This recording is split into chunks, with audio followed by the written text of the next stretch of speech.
Bicol Access Health Centrum. Dito ako pinalad makapasok ng trabaho bilang bahagi ng kanilang accounting department. Pangarap ko ang makapagtapos ng 4 na taon sa kolehiyo.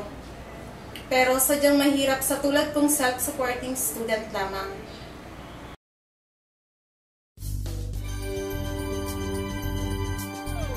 Mabuti na lang may mga TESDA program na nagbibigay ng kasanayan at sertifikasyon.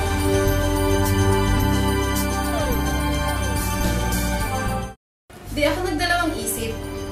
Tinapos ko ang bookkeeping NC3 at naipasa ko ang assessment nito.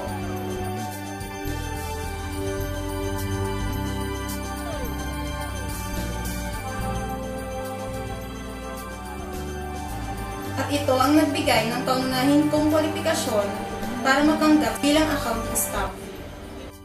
Sulit na sulit ang tinapos kong kurso sa TESDA. Nagbigay ito sa akin ng magandang trabaho. At pasok pa sa Ladder-Rise program ng 4 na taong business course ko sa kolehiyo.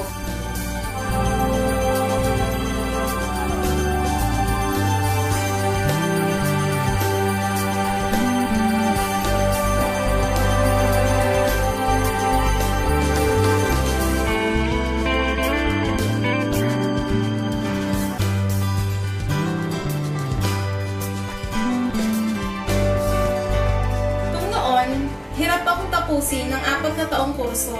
Ngayon, ang aking pangarap na makapagtapos ng 4 na taon ay kayang-kaya na. Ako, si Gladrine Sopenya, nagtapos sa kursong Bookkeeping NC3 sa TESDA. Sumaya ang buhay ko.